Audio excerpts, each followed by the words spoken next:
Lok Sabha TV पर सभी दर्शकों का बहुत बहुत स्वागत है। मैं हूं दिलीप जगवानी। आइए खबरों का सिलसिला शुरू करते हैं हेडलाइंस के साथ।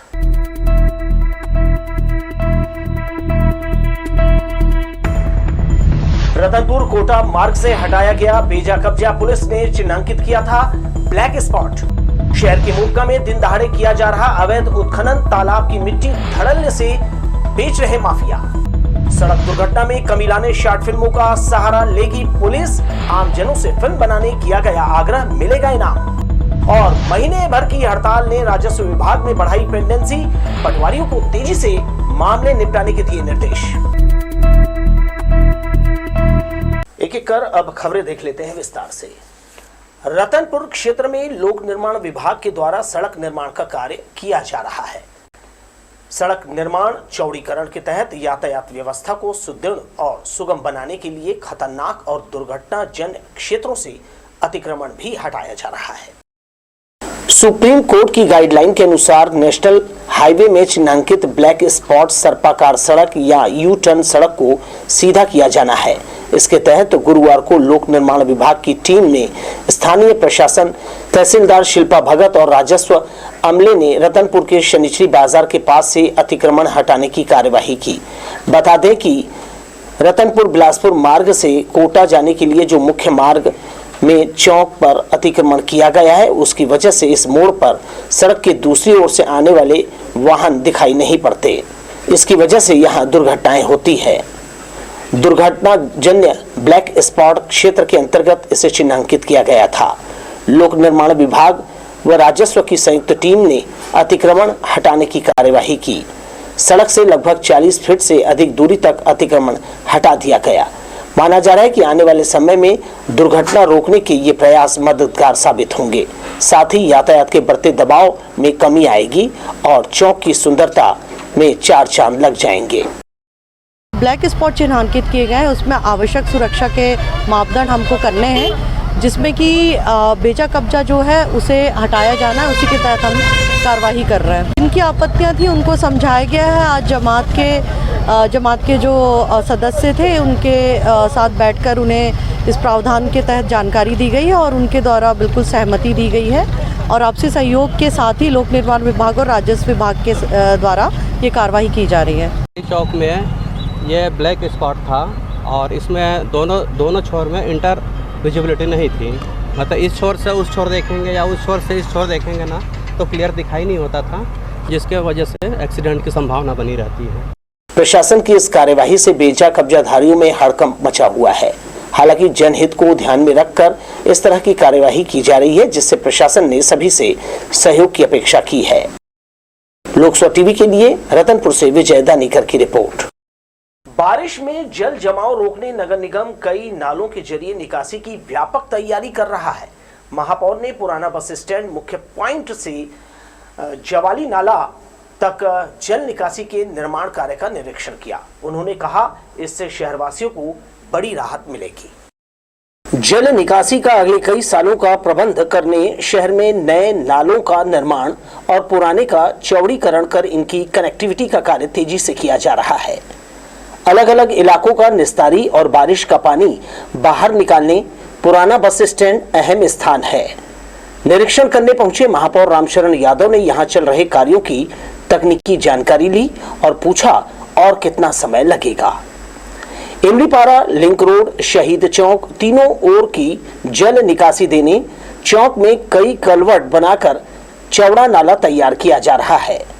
आगे यह कश्यप कॉलोनी होते हुए मेडिकल कॉम्प्लेक्स के पास निर्माणाधीन नाले से जुड़ेगा। फिर जवाली नाला के जरिए शहर की जल निकासी अरपा किनारे तैयार हो रहे कई किलोमीटर लंबे नाले से होना है। महापौर ने कहा, यह दूरगामी परिणाम देने वाली कार्य योजना है। बारिश सिर पर है, इसे पूरा करने में थोड़ा और समय लगेगा।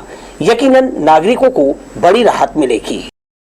सामने बरसात है, लेकिन अभी वर्तमान में जो काम चल रहा है उसमें बहुत सारे नालों को बस स्टैंड के पास, विनोबा नगर का नाला नवभारत के सामने से होते हुए बस स्टैंड आ रहा है। जो निराला नगर से पानी आता है वो भी बस स्टैंड आ रहा है। उन सभी नालों को 3 भाग में बांट करके बस स्टैंड के पास से तीनों नाला को अलग अलग दिशा में जोड़ के उसको लैंडमार्क वाले नाला में मिलाया जा रहा है। वो आ करके जवाली नाला में मिलेगा, उसके बाद वो नदी में जाएगा। महापौर ने बस स्टैंड से करबला होते हुए जवाली पुल तक पैदल ही कार्य का निरीक्षण किया। जोन कमिश्नर राजकुमार मिश्रा और इंजीनियर ने उन्हें वस्तु स्थिति से अवगत कराया और जल निकासी की तकनीकी जानकारी भी दी। कैमरामैन जय साहू के साथ दिलीप जगवानी, लोकसभा टीवी, बिलासपुर। इधर वार्ड क्रमांक 18 का इलाका और आबादी के मुकाबले सफाई कर्मियों की संख्या काफी कम है। पार्षद राजेश सिंह ने कर्मचारी बढ़ाने की मांग की है। उनका कहना है जवाली नाला की सफाई कई वर्षों से नहीं की गई है, इससे बारिश में जल जमाव की समस्या होगी। नगर निगम आयुक्त और स्वास्थ्य विभाग के चेयरमैन से कई बार मांग करने पर भी वार्ड की साफ सफाई की ओर समुचित ध्यान नहीं दिया जा रहा है। वार्ड क्रमांक 18 के पार्षद राजेश सिंह का कहना है परिसीमन के बाद वार्ड वासियों की संख्या और इलाका काफी बढ़ गया है। इसके मुकाबले कर्मचारियों की संख्या कम होने से वार्ड में गंदगी पसरी है। इसकी सूरत बदलने वो प्रयास कर रहे हैं, लेकिन निगम के अफसर और स्वास्थ्य विभाग का अपेक्षित सहयोग नहीं मिल रहा है। 2 गुना से 2.5 गुना क्षेत्रफल की दृष्टि से बढ़ चुका है, मगर पुराने जो हमारे नाली वाले कर्मचारी हैं आज भी उनकी संख्या जस की तस बनी हुई है, जिसमें लगातार 1-2 अनुपस्थित रहते हैं। मुश्किल से 3-4 लोग और इतना लंबा चौड़ा वार्ड, तो एक ही एरिया की सफाई हो पाती है। नगर निगम में मैंने कई बार स्वास्थ्य विभाग के अधिकारी से, आपके चेयरमैन जी से, महापौर जी से स्वास्थ्य कर्मचारियों की, सफाई कर्मचारियों की मांग की, मगर वो मांग पूरी नहीं होती। चाटापारा से नदी किनारे कुदुदन का एक हिस्सा वार्ड क्रमांक 18 में शामिल है। कई साल हुए साफ सफाई नहीं करने से जवाली नाला से उठती दुर्गंध से नागरिक परेशान हैं। जर्जर गलियां, टूटी फूटी नालियां देखकर वार्ड की उपेक्षा का अंदाजा लगाया जा सकता है। कैमरामैन जय साहू के साथ दिलीप जगवानी, लोकसभा टीवी, बिलासपुर।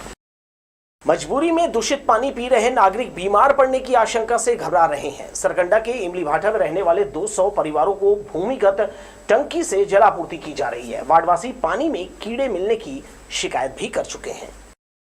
गरीब आवासहीन सैकड़ों लोगों को इमली भाटा बस्ती में बसाया है। सरकंडा क्षेत्र के अलावा चाटापारा से विस्थापित 70 से अधिक परिवारों को भी यहां अटल आवास आवंटित किया है। यहां रहने वाली बड़ी आबादी को पीने के लिए स्वच्छ जल मुहैया नहीं है।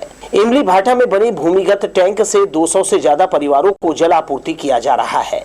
सफाई नहीं होने के कारण भूमिगत टैंक का पानी दूषित हो चुका है। बीमार पड़ने के भय से कई नागरिक इसमें कीड़ा निकलने की शिकायत कर चुके हैं। यहाँ पे गंदा पानी आता है जो जानवर भी ना पिए, इससे बीमार पड़ जा रहे हैं बच्चे। डायरेक्ट शिकायत है, गेंगरवा निकल जा रहा है, पानी पूरा जम जाता है बाल्टियों में। नीचे जमीन में टंकी बनी हुई है जो जमीन से एकदम समतल है, उसमें कीचड़ है। जब फोर्स आता है तो उस कीचड़ से जितने भी कीड़े मकोड़े हैं सारे बाल्टियों पानी में आ जाते हैं। इससे कितना समस्या हो रहा है, उस पानी को हम मजबूर होकर पीना पड़ रहा है। ऐसे जगह में हम लोग को ला के रखा गया है। बताइए, ये सबको पी के आप बच्चे लोग बीमार पड़ जा सकते हैं। इमली भाटा में 2 दशक पहले बनाए आवास जर्जर पड़ गए हैं। यह बस्ती सरकंडा इलाके के अंतिम छोर में होने से महिलाएं बच्चों को स्कूल भेजने और उन्हें लेने में परेशानी महसूस कर रही है। पानी की समस्या है। दूसरी बात, जो हम घर में रह रहे हैं, पूरा घर छत जर्जर है। आप चाहो तो घर में जाकर देख भी सकते हो। और सबसे दिक्कत वाली बात है, हमारे छोटे छोटे बच्चे हैं, उनकी पढ़ाई की समस्या, आने जाने की समस्या। ऑटो वाले तो पैसा दे रहे हैं, लेकिन लाने ले जाने में आने की भी समस्या है। तो ऐसे में हम लोग अपने बच्चों का क्या भविष्य तैयार करेंगे? हाँ, पानी तो यहाँ बोला जाता है नीचे टंकी है जो ज़मीन से जॉइंटर है, उसमें से पानी हमको सप्लाई आता है पीने के लिए, और उसमें आए दिन कीड़े मकोड़े आई जा रहे हैं। प्लस जो हम पीने का बाल्टी में पानी भर रहे हैं उसमें वाइट जम्स फैले जा रहे हैं। क्या उसको कोई नेता, मंत्री, कोई रईस आदमी उसको पिएगा क्या? वार्ड क्रमांक 65 के पार्षद श्याम साहू का कहना है, उन्होंने भूमिगत टैंक की सफाई करने कई बार निगम के जिम्मेदार अफसरों से कहा है। मोटर बिगड़ने पर इसे ठीक करने 2 से 3 दिन लग जाता है। समस्या दूर करने ध्यान नहीं दिया जाता। टंकी का जो मोटर होता है वो बिगड़ गया था, उसको नगर निगम के द्वारा उसका रिपेयरिंग कराया गया है। और जितने बड़े वार्ड हमारे सरकंडा में मेरा वार्ड है, उसके हिसाब से नगर निगम से जो व्यवस्था होनी चाहिए। अगर एक मोटर बिगड़ता है तो 3 दिन बाद वो मोटर बनता है। उसका कारण है कि नगर निगम में पहले से स्पेयर में कोई मोटर नहीं होने के कारण उसी मोटर को रिपेयरिंग करते हैं और उसी मोटर को रिपेयरिंग होने के बाद ला के डालते, इसलिए थोड़ा सा व्यवस्था में गड़बड़ी है। मैं तो नगर निगम से, चाहे वो सफाई के मामला हो, चाहे पानी के मामला हो, निगम में मैं कई बार अधिकारियों से बात किया हूँ कि वार्ड के हिसाब से लोगों की व्यवस्था किया जाए, लेकिन अभी तक नगर निगम से इसकी व्यवस्था नहीं हो पाई। साफ सफाई, पेयजल, जर्जर आवास समेत कई तरह की समस्याओं से इमली भाटा वासी घिरे हैं। बारिश के दिनों में ये परेशानी और बढ़ सकती है। कैमरामैन जय साहू के साथ दिलीप जगवानी, लोकसभा टीवी, बिलासपुर। निगम क्षेत्र के ग्रामीण वार्डों में इन दिनों खनिज माफियाओं की नजर पड़ी हुई है। वार्ड क्रमांक 48 मोपका के सरकारी तालाब में खुलेआम अवैध उत्खनन किया जा रहा है, जिसकी जानकारी अधिकारियों को भी नहीं है। गर्मी के दिनों में अक्सर तालाबों का पानी सूख जाता है, जिसका गहरीकरण का काम मनरेगा से पंचायत द्वारा कराया जाता है। मगर कुछ पंचायतों के जनप्रतिनिधि पैसे कमाने की लालच में मशीनों के माध्यम से तालाब की खुदाई करवाते हैं, जिसके चलते गांव के मजदूरों को सरकार की योजना का लाभ नहीं मिल पाता है। अब तो निगम की सीमा में आने वाले तालाबों पर भी खनिज माफियाओं की नजर पड़ गई है। ग्रामीण वार्डों के तालाबों में बकायदा मशीनों के माध्यम से मिट्टी मुरुम की खुदाई कर अवैध रूप से मिट्टी मुरुम को बेचने का काम किया जा रहा है, जिसकी जानकारी जोन के अधिकारियों को नहीं है। हम बात कर रहे हैं वार्ड क्रमांक 48 मोपका की। बस्ती के अंतिम छोर के पास सरकारी तालाब है, जिसमें बकायदा मशीन के माध्यम से खुदाई की जा रही है। उत्खनन करने वाले लोगों ने यहां जाने के लिए 3 जगहों से रास्ता भी बनाया है। दिन दहाड़े यहां अवैध खनन का गोरख धंधा चल रहा है। वहीं इस तालाब की मिट्टी और मुरुम को कई निजी जमीन मालिकों को बेचा जा रहा है। यह काम कौन कर रहा है, इसकी जानकारी ना तो निगम के अधिकारियों को है और ना ही खनिज विभाग के अमले को। खुलेआम खनिज माफिया यहां लाखों के राजस्व का नुकसान पहुंचा रहे हैं, मगर इस और कार्रवाई करने वाला विभाग कुंभकर्णी नींद में है। कैमरा पर्सन सुशांत सिंह के साथ भूपेंद्र सिंह राठौर, लोकसभा टीवी, बिलासपुर। तारबहार डिपूपारा के पास स्थित छोटा तालाब है। इसमें इतनी ज्यादा गंदगी है कि क्षेत्र में संक्रामक बीमारी फैलने की आशंका बढ़ गई है। इसकी साफ सफाई की ओर निगम के अधिकारी ध्यान नहीं दे रहे हैं, जिसके चलते वार्ड के लोग खासे आक्रोशित हैं। तारबहार मस्जिद के पीछे एक छोटा सा तालाब है, जो पहले निस्तारी के काम आता था, लेकिन समय के साथ तालाब व आसपास के नालियों में कचरा व गंदगी फेंकने का सिलसिला शुरू हो गया। अब यहाँ इतनी अधिक गंदगी हो चुकी है कि डायरिया व अन्य संक्रामक बीमारी के फैलने का खतरा बढ़ गया है। इसकी शिकायत लगातार निगम से की जाती है, मगर कोई ध्यान देने को तैयार नहीं है। इस छोटे से तालाब में इतना अधिक कचरा फेंका जा चुका है कि पूरा तालाब कचरे से अटा पड़ा है, जिसकी वजह से तालाब नजर ही नहीं आता है। यहाँ फैली गंदगी के कारण आसपास के पानी के दूषित हो जाने की आशंका को दरकिनार नहीं किया जा सकता। तालाब में चारों ओर जलकुंभी और कचरा ही कचरा नजर आ रहा है। शाम होते ही असामाजिक तत्वों का यहाँ डेरा लग जाता है। 20-25 साल पहले, 20 साल पहले इसमें वो किया गया था सौंदर्यीकरण के लिए। उसके बाद से इसमें ध्यान नहीं दिया गया। बहुत सारे क्या स्थिति है इस तरह? आज तो इतनी गंदी हो चुकी है कि आदमी यहाँ आना कतराता है। और इतने सारे जो पौधे हो गए या बेल हो गए हैं, समझ में नहीं आता उसमें क्या। अगर इसमें अच्छे से ध्यान दिया जाता, कचरा लोग फेंकते हैं, नालियों का भी पानी, हाँ सभी का है। हम और अभी देखेंगे तो कम से कम 10-12 मछलियाँ मर गई। या तो इसमें ऑक्सीजन की कमी हो गई है पेड़ पौधे उगने के कारण। स्थानीय रहवासियों का कहना है कि इस तालाब की सफाई की ओर निगम जरा भी ध्यान नहीं देता है। इसी वजह से गंदगी कम होने की बजाय बढ़ते ही जा रही है। वहीं कुछ रहवासी भी लापरवाही बरतते हुए कचरा फेंकने का काम करते आ रहे हैं, जिससे समस्या बढ़ती ही जा रही है। कैमरा पर्सन राजा खान के साथ भूपेंद्र सिंह राठौर, लोकसभा टीवी, बिलासपुर।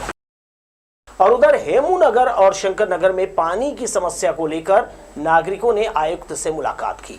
बॉम्बे आवास में रहने वाले प्रभावित परिवारों का कहना है कि वार्ड क्रमांक 44 और 45 में बीते 1 महीने से पानी की समस्या बनी हुई है। भीषण गर्मी में हो रही परेशानी का उन्हें सामना करना पड़ रहा है। निगम कार्यालय पहुंचे लोगों का कहना है कि मजदूर वर्ग से आते हैं, काम से आने के बाद उन्हें पानी नहीं मिलता। प्रभावित परिवारों ने क्षेत्र में एक बोरवेल कराने की मांग निगम आयुक्त से की है। अटल आवास में रहने वाले लोगों ने बताया कि उनके घर में लगी खिड़की दरवाजे काफी पुराने और जर्जर हो चुके हैं, उन्हें भी ठीक कराया जाए। हम पानी की समस्या के लिए आए हैं शंकर नगर बॉम्बे आवास से कम वहाँ पर 1000 लोग निवास करते हैं। उनको पानी का बहुत प्रॉब्लम हो रहा है, आज 12-13 साल से हो रहा है। अभी उनका बोर ख़राब हो चुका है, कितने बार कंप्लेन दिए हैं, कोई सुनवाई नहीं हो रहा उसमें। और हम चाह रहे हैं कि हमें नया बोर लगाया जाए और जब तक यहाँ से आदेश नहीं देंगे तब तक हम लोग यहाँ से कोई नहीं जाएंगे। पानी के लिए दर दर भटक रहे हैं, 2-2 बजे रात तक पानी भरते हैं, दिन को मजदूरी काम करने जाते हैं। तो हम लोग यहाँ पे अपने मांग पूरी करवाने के लिए आए हैं कि हमको एक बोर खनाकर वहाँ दिया जाए कि पूरे 6 ब्लॉक है, एक बस्ती है वहाँ पे जहाँ से सब गरीबी लोग रहते हैं। वहाँ पे एक एक गिलास एक एक मग्गा पानी के लिए हम लोग दर दर भटक रहे हैं। हम लोग का कोई सुन नहीं रहा है भाई। जिसके दरवाजे जा रहे हैं सब हाँ हो जाएगा, कल हो जाएगा, परसों हो जाएगा, सब बोल बोल के ऐसे ही हटा दे रहे हैं। हमारे मोहल्ले बॉम्बे आवास में 1 महीने से पानी की भारी किल्लत हो रही है। लोग अपनी बच्चों को छोड़कर रात का नींद छोड़कर रात को 2 बजे 3 बजे पानी भर रहे हैं। अधिकतर बुजुर्ग महिलाएं हैं जिनका भी तबीयत खराब हो चुका है। हम पानी की समस्या लेके आए हैं। हमने जोन कमिश्नर को कहा, पार्षद को कहा, अधिकारियों को बोला, मगर कोई भी सुनवाई नहीं हो रहा हमारा। शहर में पहली बारिश क्या हुई, निगम के अधिकारी और कर्मचारी सड़कों का जायजा लेने निकल पड़े। पुराना बस स्टैंड, सत्यम चौक और मंगला चौक में हुई खुदाई का जायजा लेने निगम आयुक्त कुणाल दुधावत मौके पर पहुंचे और काम का निरीक्षण किया। देखा जाए तो जहां एक और बारिश के दिनों में कई जगह सड़कों पर पानी भर जाता है, जिसकी वजह से लोगों को आवागमन में दिक्कतों का सामना करना पड़ता है। इन्हीं सारी समस्याओं को लेकर निगम के अधिकारी मौके पर पहुंचकर जो है समस्याओं से रूबरू हो रहे हैं। छत्तीसगढ़ में सड़क हादसे से होने वाली मौतों को रोकने के लिए अब छत्तीसगढ़ पुलिस शॉर्ट फिल्मों का सहारा लेगी। पुलिस मुख्यालय ने ये नया प्रयोग किया है। यातायात नियमों के प्रति लोगों को जागरूक करने रायपुर समेत सभी 33 जिलों के लिए 120 सेकंड की शॉर्ट मूवी तैयार करने का फैसला लिया गया है। इसमें खास बात यह है कि फिल्में हिंदी ही नहीं बल्कि स्थानीय भाषा बोली में भी तैयार की जाएगी। बिलासागुड़ी में पत्रकारों से चर्चा करते हुए एआईजी ट्रैफिक संजय शर्मा ने बताया कि सर्वश्रेष्ठ शॉर्ट फिल्म बनाने वालों को 80,000 रुपए, प्रथम उप विजेता को 50,000, सेकंड रनरअप को 30,000, सर्वश्रेष्ठ निर्देशक को 25,000, सर्वश्रेष्ठ पटकथा को 25,000, सर्वश्रेष्ठ सिनेमेटोग्राफी को 25,000, सर्वश्रेष्ठ अभिनेता अभिनेत्री को 25,000 रुपए का पुरस्कार दिया जाएगा। 1 जुलाई से 15 जुलाई तक प्रविष्टियां जमा की जा सकती हैं। दरअसल सड़क हादसे में होने वाली मौतों को रोकने पुलिस अब शॉर्ट फिल्मों का सहारा ले रही है। लोगों को जागरूक करने पुलिस का यह नया प्रयोग है। शॉर्ट फिल्म्स में हिंदी ही नहीं बल्कि स्थानीय भाषा बोली में तैयार की जाएगी। आम लोग भी अपनी थीम पर शॉर्ट फिल्म बनाकर पुलिस मुख्यालय को दे सकते हैं। देश के विभिन्न दूरस्थ अंचलों में विभिन्न बोलियों भाषाओं में जो लोग हमारे निवासरत हैं, उन्हीं की भाषा और उन्हीं की बोली में हम कुछ लघु फिल्मों के माध्यम से सड़क सुरक्षा जागरूकता के उपायों के बारे में एक लघु फिल्म बनाए कर उनको प्रसारित करने का प्रयास कर रहे हैं। हमारे बिलासपुर संभाग के जो भी रचनाधर्मी हैं, जो फिल्म मेकिंग और से जुड़े हुए हैं, उनको आमंत्रित करने भी आए हैं कि वो इस समारोह में, महोत्सव में शामिल हों। पत्रकारों को जानकारी देते हुए एआईजी श्री शर्मा ने बताया कि सड़क सुरक्षा परिषद की बैठक होने के बाद जिलों में डॉक्यूमेंट्री फिल्म जारी करने पर रणनीति बनी है। कोई भी अपनी थीम पर यातायात नियमों के प्रति लोगों को जागरूक करने के लिए फिल्म बना सकते हैं।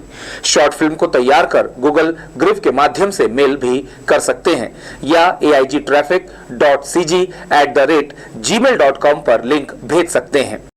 छत्तीसगढ़ी बोली में और हिंदी में है, 2 ही इसमें किए जाना है। छत्तीसगढ़ी बोली से आशा है कि इसमें गोंडी हलवी के साथ में सरगुजिया भी होगी, बिलासपुरिया भी होगी, और छत्तीसगढ़ी तो निश्चित रूप से ही है, कुड़ुक भी होगा। जितनी भी प्रकार की बोलियां जाती हैं उस पर बनाएंगे और उसमें टाइटल जो है वो हिंदी में होगा ताकि दूसरे लोगों को सबको समझ में आ सके। जन सामान्य को सड़क सुरक्षा के प्रति जागरूक करने में अपना योगदान दें और हम सब समवेत प्रयासों के माध्यम से सड़क दुर्घटना कुछ कम कर सके, कुछ मृत्यु कम हो सके। अगस्त के प्रथम सप्ताह में छत्तीसगढ़ सड़क सुरक्षा लघु फिल्म महोत्सव रायपुर के दीनदयाल ऑडिटोरियम में होना प्रस्तावित है। प्रतिभागियों के पुरस्कार की घोषणा और वितरण उसी समय किया जाएगा। प्रदेश में सड़क दुर्घटनाओं की विशेष रिपोर्ट तैयार करने के बाद पुलिस मुख्यालय ने आंकड़े जारी किए हैं। इसमें बताया गया है कि हर साल 13,000 से ज्यादा सड़क दुर्घटनाएं हो रही हैं। 2022 में सड़क दुर्घटनाओं में 5800 से ज्यादा लोगों की मौतें हुई थी। सड़क दुर्घटनाओं के मामले लगातार बढ़ रहे हैं, इसलिए अब इंटरनेट मीडिया के माध्यम से लोगों को जागरूक करने विशेष योजना बनाई गई है। कैमरा पर्सन सतीश साहू के साथ आशीष मौर्य, लोकसभा टीवी, बिलासपुर। मां के साथ अवैध संबंध होने के चलते भाई और चाचा के साथ मिलकर युवक की हत्या के मामले में कोनी पुलिस ने 6 आरोपियों को गिरफ्तार किया है। बुधवार को कोनी में हुए खूनी वारदात में 24 वर्षीय गोवर्धन पाली की 6 लोगों ने हत्या कर दी थी। पुलिस ने एक ही परिवार के अजय, विजय, राजू, मुकेश, दिनेश और शिखर केवट को गिरफ्तार कर लिया है। बताया जा रहा है कि सभी आरोपी फरार होने के फिराक में थे। इन्हें घुटकू रेलवे स्टेशन के पास पुलिस ने धर दबोचा। बापूखोली के पास सफेद और लाल रंग के सीमेंट बोरी में अवैध रूप से गांजा बेचने के लिए ग्राहक की तलाश कर रहे युवक राजेश कुमार को तोरवा पुलिस ने गिरफ्तार कर उसके पास से 4 किलो गांजा बरामद किया। आरोपी मस्तूरी क्षेत्र के दर्री घाट का रहने वाला है, जो गांजा बेचने का काम करता है। जब्त गांजा की कीमत लगभग 2000 रुपए बताई जा रही है। आरोपी राजेश कुमार कश्यप के खिलाफ धारा 20B NDPS एक्ट के तहत कार्यवाही की गई है। कृषि महाविद्यालय सरकंडा में अखिल भारतीय जल प्रबंधन अनुसंधान 1982 से लगातार काम कर रहा है। यहाँ कम पानी में ज्यादा से ज्यादा कैसे उत्पादन लिया जा सकता है, इसके लिए लगातार रिसर्च किया जा रहा है। वर्तमान में यहाँ 3 दिनी कृषक वर्कशॉप चल रहा है, जिसमें वैज्ञानिकों के द्वारा ऑनलाइन अपना प्रेजेंटेशन दिया जा रहा है। आलू, हल्दी, सरसों में पानी कैसे कम इस्तेमाल हो, इस पर भी अनुसंधान करते हुए किसानों को ज्यादा से ज्यादा लाभ देने का प्रयास किया जा रहा है। अखिल भारतीय अनुसंधान परियोजना सन 1982 से यहाँ पर चल रही है, और जिसमें जल संरक्षण, जल प्रबंधन, इसके ऊपर फसलों को कम पानी में अधिक उत्पादन देने का जो लक्ष्य है उसको ध्यान में रखते हुए इस परियोजना के अंदर अनुसंधान कार्य किए जा रहे हैं। और इन सब की समीक्षा के लिए जो साल भर का अनुसंधान कार्य है, इनकी समीक्षा के लिए अभी 3 दिन का जो वर्कशॉप है वो चल रहा है। आइए एक नजर फिर से डालते हैं हेडलाइंस पर। हेडलाइंस के बाद आइए बढ़ते हैं खबरों में। लगभग 1 महीने तक चले पटवारियों के हड़ताल के बाद तहसील कार्यालय की पेंडेंसी बढ़ गई है। नामांतरण, सीमांकन सहित जमीन प्रकरणों में पटवारियों के प्रतिवेदन समय पर नहीं प्राप्त होने के कारण कई मामले लंबित हैं। तहसीलदार अतुल वैष्णव ने सभी आरआई और पटवारियों की बैठक लेकर जल्दी से जल्दी प्रकरणों का निपटारा करने और रिपोर्ट भेजने के निर्देश दिए हैं। पटवारियों के हड़ताल पर जाने से राजस्व के कार्य प्रभावित तो हुए हैं, परंतु उनके हड़ताल के बाद जो वापसी के बाद जितनी भी पेंडेंसी है, सभी पेंडेंसीज को लेकर पटवारियों की बैठक की गई है और उनको दिशा निर्देश दिया गया है कि शीघ्र अतिशीघ्र जितनी भी पेंडेंसी है सारी पेंडेंसी क्लियर करें और रूटीन के जितने भी काम हैं उसको समयावधि पर निष्पादित करें। तेज गर्मी और धूप से थोड़ी राहत मिलने लगी है। 2-3 दिनों से मौसम में उतार चढ़ाव देखने को मिल रहा है। हालांकि सुबह से दोपहर तक धूप तीखी लग रही है, मगर दोपहर बाद मौसम में नरमी देखी जा रही है। मौसम वैज्ञानिकों के अनुसार मानसून करीब है और अगले कुछ दिनों में ही इसका असर दिखाई देगा। इस तरह का अभी पिछले हफ्ते 10 दिन से मौसम चल रहा था, उसमें परिवर्तन आया है अभी 1-2 दिन से। और जिस तरह का अनुमान लगाया जा रहा है कि जो मानसून है वो 1-2 दिन में बिलासपुर में मानसून वाली वर्षा हो सकती है। ये अनुमान है, हो सकता है आगे या तो और आगे 1-2 दिन बढ़ सकता है। ये यात्रियों की सुविधा और अन्य ट्रेनों में भीड़ का दबाव कम करने के लिए रेलवे समर स्पेशल ट्रेन का परिचालन करता है। इसी के तहत पटना सिकंदराबाद के मध्य समर स्पेशल ट्रेन चलाई जा रही है। इस स्पेशल ट्रेन के परिचालन की अवधि पहले 30 जून तय की गई थी। इस अवधि के बाद ट्रेन के पहिए थम जाते, लेकिन रेलवे के इस निर्णय के बाद परिचालन जारी रहेगा। ये ट्रेन पटना से हर सोमवार और बुधवार को 03253 नंबर के साथ और सिकंदराबाद से हर शुक्रवार को 07256 नंबर से रवाना होगी। कोच या परिचालन समय में किसी तरह बदलाव नहीं किया गया है। यह स्पेशल ट्रेन 2 SLR, 2 सामान्य, 14 स्लीपर, 4 AC 3, 2 AC 2 सहित 24 कोच के साथ चलाई जा रही है। चलती ट्रेन में मोबाइल छीनकर भागने वाले एक युवक को आरपीएफ और जीआरपी की टीम ने धर दबोचा। युवक के पास से चोरी का मोबाइल बरामद किया है। पकड़े गए युवक के खिलाफ उचित कार्यवाही की जा रही है। 5 मई को युवती ने बिलासपुर जीआरपी में रिपोर्ट दर्ज कराई कि एक अज्ञात चोर चलती ट्रेन से उसका मोबाइल छीनकर फरार हो गया है। मोबाइल लोकेशन के आधार पर जीआरपी और आरपीएफ की टीम उसकी तलाश में जुटी थी। इस बीच प्लेटफॉर्म संख्या 6 पर गश्त के दौरान घटना में संलिप्त आरोपी के मिलते जुलते हुलिये का एक युवक दिखाई दिया। टीम के सदस्यों ने उसे घेराबंदी कर पकड़ा। चेक करने पर उसके कब्जे से एक रेडमी कंपनी का मोबाइल पाया गया। पूछताछ कर उससे दस्तावेज की मांग की गई, लेकिन वो दिखा नहीं पाया। पुकार दास उर्फ छोटू उम्र 27 साल के युवक ने नूतन चौक गतवा तालाब के पास निवास भिलाई बताया है।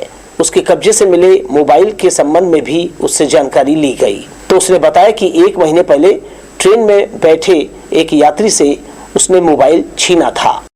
5वां महीने में कट्टी लोकल में एक महिला है, उसको ये हेल्प करने के बहाने से उसका मोबाइल पार किया था।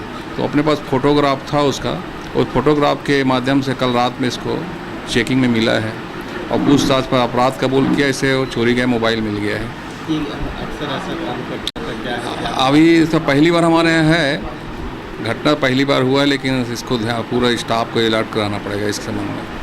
जीआरपी ने बताया कि पकड़ा गया युवक पहले तो युवती और उसके अंधे पिता को ट्रेन में चढ़ाकर सहयोग किया। जैसे ही गाड़ी आगे बढ़ी, युवती के हाथ से मोबाइल छीनकर वो ट्रेन से उतर गया। बहरहाल इस मामले में जीआरपी ने अपराध कायम कर लिया है और युवक के खिलाफ वैधानिक कार्यवाही की जा रही है। लोकसभा टीवी के लिए कैमरामैन सुशांत सिंह के साथ भूपेंद्र राठौर की रिपोर्ट। व्यापार विहार स्थित दामरो फर्नीचर दुकान के सामने ट्रांसफार्मर में अचानक आग लग गई। देखते ही देखते आग ने बड़ा रूप ले लिया और फर्नीचर दुकान के बैनर तक पहुंच गई। किसी तरह आग पर काबू पाया गया, जिससे बड़ा हादसा टल गया। हादसे में किसी तरह की जनहानि तो नहीं हुई, मगर ट्रांसफार्मर में आग कैसे लगी इसका अब तक पता नहीं लग सका है। तोरवा चौक से दयालबंद के पास बनाए गए डिवाइडर की वजह से आए दिन दुर्घटनाएं हो रही है। ज्यादातर बड़ी गाड़ियों के चालक शाम और रात के समय डिवाइडर को जो है अंदाजा नहीं लगा पाते, जिससे टकराकर दुर्घटना का शिकार हो रहे हैं। कुछ दिनों पहले भी एक हाईवा इसी जगह डिवाइडर से टकराकर पलट गया था। बुधवार शाम भी कुछ ऐसा ही एक हादसा कार चालक के साथ हुआ। डिवाइडर से टकराने के बाद कार पलट गई। जैसे ही यह हादसा हुआ, लोगों की भीड़ यहां लग गई। आसपास के लोगों ने पुलिस और एम्बुलेंस को सूचना दी। वहीं घायलों को अस्पताल भिजवाया गया। घटना के बाद तोरवा पुलिस भी मौके पर पहुंची, लेकिन कार हटाने के बजाय वापस चले गए, जिससे यातायात बाधित हुआ। जो भी गाड़ी गुरु नानक चौक से टूवर्ड जगमल चौक शहर की तरफ आगे बढ़ती है, तो कहीं ना कहीं जो वाहन चालक रहता है उसके ध्यान में ये डिवाइडर नहीं आ पाता, क्योंकि आप देख रहे होंगे ना किसी प्रकार का वहाँ पास इंडिकेशन दिया हो या रेडियम लगा हो या स्ट्रीट लाइट जल रही हो, जिससे कि रोशनी के जरिए आदमी को पता चले कि यहाँ डिवाइडर है। आप लाइव देखे होंगे सीसीटीवी के जरिए कि किस प्रकार से इस गाड़ी का एक्सीडेंट हुआ।